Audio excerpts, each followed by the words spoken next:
Buenos días, muchas bendiciones. En esta ocasión vamos a hablar acerca de la inmutabilidad. Vamos a seguir con los atributos divinos. En el tema anterior mencionamos que inmutabilidad se refiere a la ausencia de cambio en Dios. Este atributo divino de la inmutabilidad lo encontramos, por ejemplo, en Malaquías 3:6. Porque yo, Jehová, no cambio. Por esto, hijos de Jacob, no habéis sido consumidos. Algo similar encontramos en Santiago 1:17. Toda buena dádiva y todo don perfecto desciende de lo alto, del Padre de las luces, en el cual no hay mudanza ni sombra de variación. La inmutabilidad que la Escritura presenta como un atributo de Dios ha sido identificada por los teístas clásicos con impasibilidad, lo cual ha generado un concepto tal en donde Dios posee una vida estática en la que están totalmente excluidos relaciones, emociones, experiencias nuevas y cambios en su vida anterior, para que no se manche la perfección de Dios. Esta concepción acerca de la naturaleza de Dios lo desvincula de la historia humana y de sus experiencias, lo cual implica en el tema que estamos desarrollando, entre muchas otras cosas, que Dios no está realizando un juicio investigador, ya que su vida estática se encuentra alejada de las experiencias de la humanidad, y tal falta de vínculo con el ser humano imposibilita un examen de la vida de estos últimos por parte de Dios. También implica que Dios no pasó del lugar santo al lugar santísimo en 1844, debido a que esto conlleva un cambio en Dios al desarrollar un ministerio con nuevos elementos que lo distinguen un poco del ministerio anterior. Estas implicaciones que se infieren al abrazar los conceptos del teísmo clásico son ajenas a lo que presenta la Escritura. Si bien es cierto, la Biblia enseña, como vimos anteriormente, que Dios no cambia y que en él no hay sombra de variación. También lo es que en otros lugares de la palabra de Dios encontramos pasajes que señalan cambios en Dios. Antes de intentar dar una explicación a esta aparente contradicción, es importante ver algunos de los textos que señalan a Dios como un ser que experimenta cambios. Por ejemplo, la Biblia presenta a Dios experimentando cambios emocionales. En Números 11, 32 y 33 leemos: entonces el pueblo estuvo levantado todo aquel día y toda la noche, y todo el día siguiente, y recogieron codornices. El que menos recogió 10 montones, y las tendieron para sí a lo largo alrededor del campamento. Aún estaba la carne entre los dientes de ellos antes que fuese masticada, cuando la ira de Dios se encendió en el pueblo, e hirió Jehová al pueblo con una plaga muy grande. Deuteronomio 6:15. Porque el Señor tu Dios, que está en medio de ti, es Dios celoso. No sea que se encienda la ira del Señor tu Dios contra ti, y él te borre de la faz de la tierra. Estos pasajes describen a Dios como un ser que experimenta emociones. En un momento dado, Dios puede experimentar ira. Esta característica de Dios, lejos de presentarlo como un ser separado del mundo, más bien revela que Él mantiene una relación personal y cercana con sus criaturas. Lo que éstas hacen generan en Él gozo, ira, tristeza o placer. El mundo lo afecta emocionalmente y es afectado por el sufrimiento de sus criaturas. Ahora bien, aquí se hace necesario hacer una distinción entre las emociones de Dios y las nuestras. El doctor D.A. Carson expresa correctamente que Dios no tiene emociones que le hagan vulnerable a lo exterior, a cosas sobre las que no tiene control o que él no ha previsto. Es decir, nos sigue diciendo Carson, las pasiones de Dios, a diferencia de las nuestras, no estallan fuera de control. Nuestras pasiones hacen variar nuestra dirección y nuestras prioridades, domesticando nuestra voluntad controlando nuestra tristeza y nuestra felicidad, sorprendiendo y destruyendo o estableciendo nuevos compromisos. Pero las pasiones de Dios, como todo lo demás en Dios, se manifiestan en conjunción, en unión con la plenitud de todos sus otros atributos.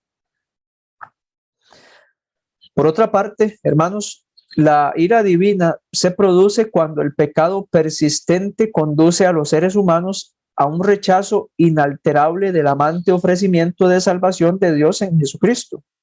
Esto lo vemos a manera de ejemplo en Jeremías 32, 31 y 33.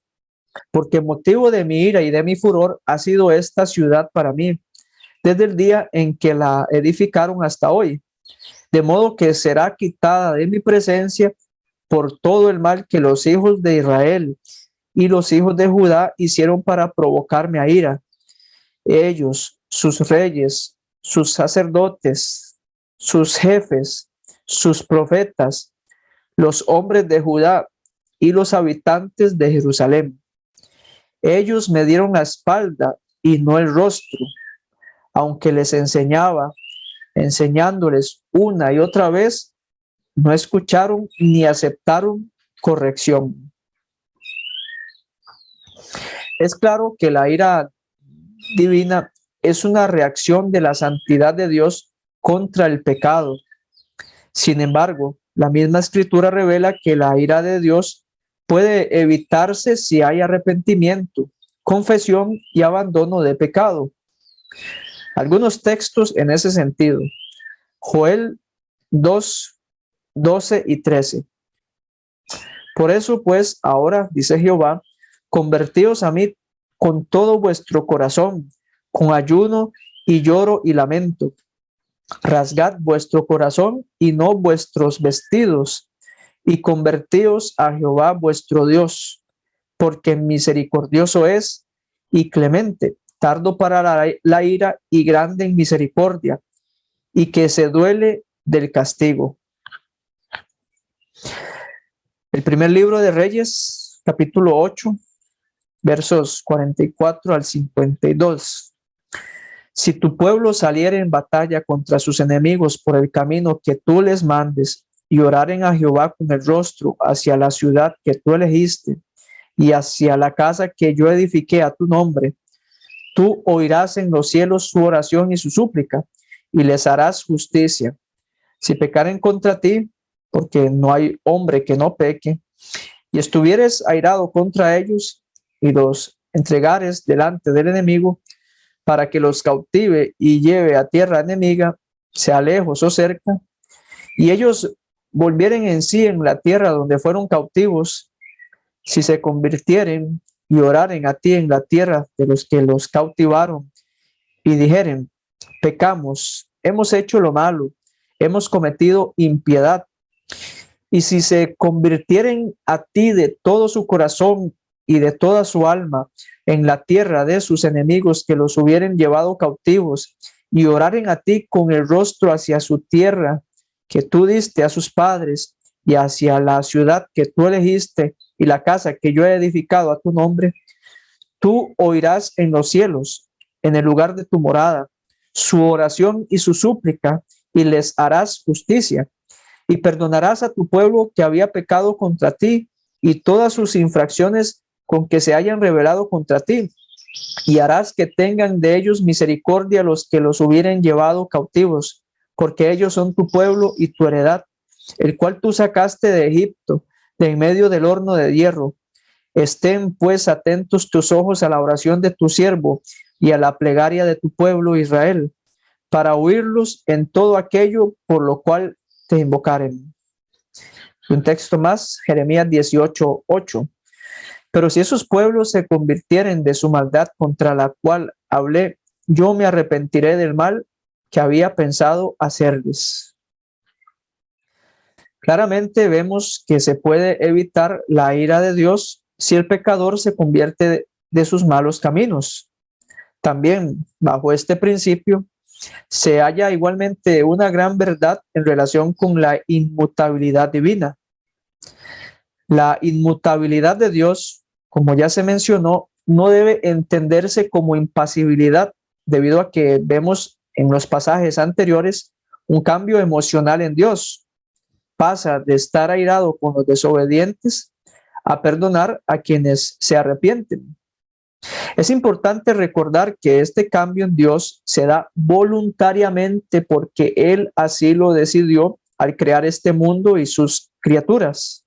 En palabras de John Peckham, Dios decidió libremente ser afectado por la creación. Otro aspecto que presenta la Escritura que niega el concepto filosófico de la impasibilidad divina es el sufrimiento de Dios. Es bueno recordar que el término impasibilidad viene del adjetivo latino impasibilis, que significa incapaz de sufrir y por lo tanto falto de emoción. El doctor John Stott menciona que los filósofos aplicaban el equivalente griego apatés, de donde viene apatía, a la deidad, a quien declaraban por encima del placer y el dolor, por cuanto estos interrumpirían su tranquilidad. También el doctor Stott acertadamente señala que los padres griegos de la iglesia primitiva adoptaron esta noción sin someterla a análisis crítico. Pero, ¿qué dice la Escritura al respecto? Enseña esta que Dios es ajeno al sufrimiento y por lo tanto a las emociones.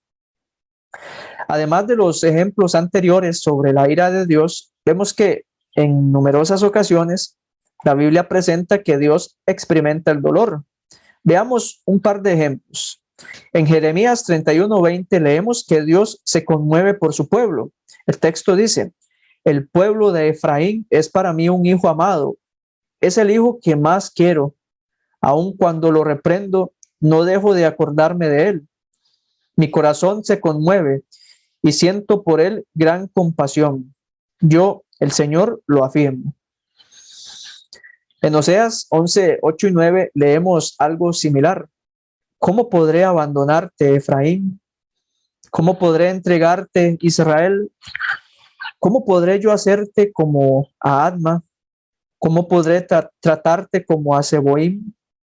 Mi corazón se conmueve dentro de mí, se enciende toda mi compasión. No ejecutaré el furor de mi ira, no volveré a destruir a Efraín, porque yo soy Dios y no hombre, el santo en medio de ti, y no vendré con furor. En estos textos vemos que Dios sufre y se compadece de su pueblo. Las expresiones que usan los profetas en los pasajes anteriores muestran que Dios es capaz de sufrir por el amor que tiene por sus hijos. John Stott comenta al respecto lo siguiente: el mejor modo de hacer frente al punto de vista tradicional sobre la impasibilidad de Dios es preguntar qué significado puede haber en un amor que no le resulta costoso al que ama. Si el amor es desprendido, inevitablemente es vulnerable al dolor, por cuanto se expone a la posibilidad de rechazo y el insulto. Es la aseveración cristiana fundamental de que Dios es amor, escribe Jürgen Moltmann, que en principio quebró el hechizo de la doctrina aristotélica del Dios impasible. Si Dios fuera incapaz de sufrir, entonces también sería incapaz de amar, mientras que el que es capaz de amar es, asimismo, capaz de sufrir, porque también se abre al sufrimiento que involucra el amor. Ahora bien, después de haber visto brevemente algunos pasajes que demuestran que Dios experimenta emociones y cambios, ¿cómo podremos armonizar estos textos con los que enseñan que Dios no cambia y que en él no hay sombra de variación? El doctor Wayne Grudem lo explica de manera clara y sencilla. Dice así: podemos definir la inmutabilidad de Dios como sigue.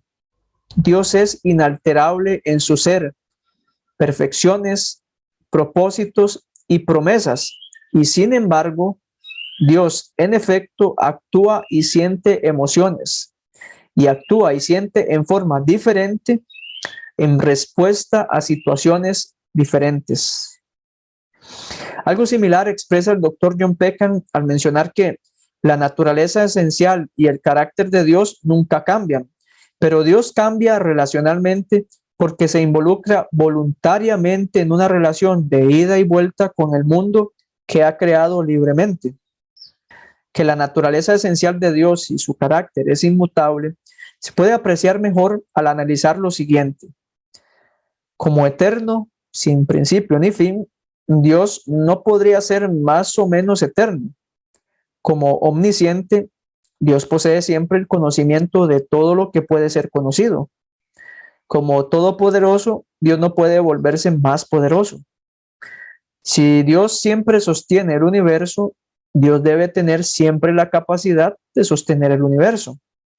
Como omnibenevolente, Dios es siempre perfectamente bueno y justo. Su carácter es totalmente firme y sus promesas son inquebrantables. El teísmo del pacto, que es una propuesta que se acerca más al concepto bíblico acerca de Dios, afirma pues que estos y otros atributos esenciales de Dios son inmutables, mientras que Dios también cambia relacionalmente. Dichos atributos esenciales de Dios son los que la Biblia presenta como inmutables y que no cambian. Por otra parte, como vimos anteriormente, la Escritura presenta algunos ejemplos en donde se puede apreciar que Dios sí cambia, pero dichos ejemplos se refieren no a sus atributos esenciales, como ya es claro, sino en relación con sus pasiones y emociones.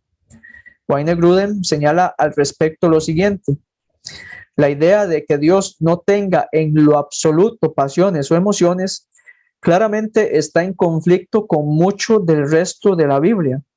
Más bien, lo opuesto es la verdad, porque Dios, que es el origen de nuestras emociones y que creó nuestras emociones, por cierto, sí siente emociones. Dios se alegra, Isaías 62:5, se entristece, Salmo 78:40, Efesios 4:30, su enojo arde contra sus enemigos, Éxodo 32:10, él se compadece de sus hijos, Salmo 103:13, y ama con amor eterno, Isaías 54:8 y Salmo 103:17.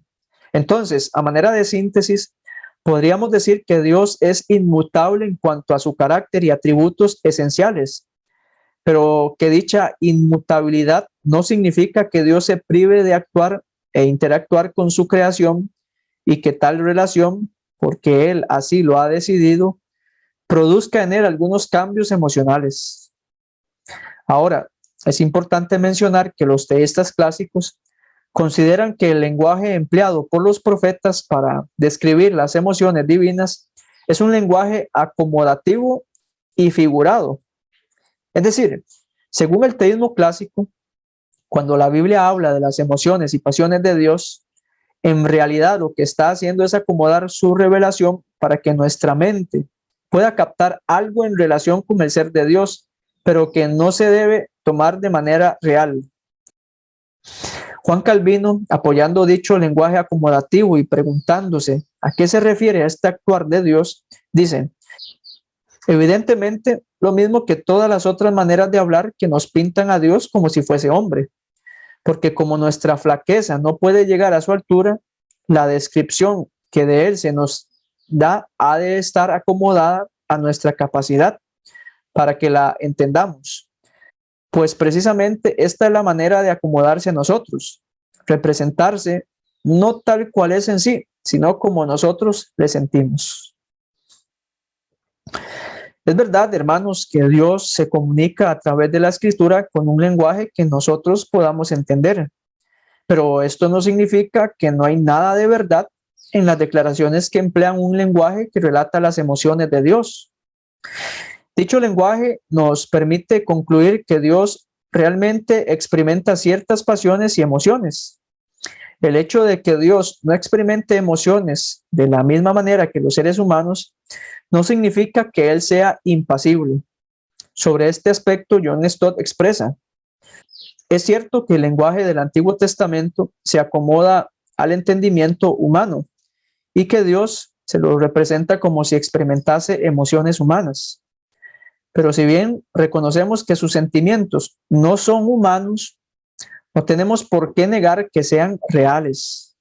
Si solo fueran metafóricos, entonces el único Dios que nos quedaría sería el iceberg infinito de la metafísica. Ahora pasemos al siguiente atributo, que es la omnipresencia divina, pero será en el siguiente video.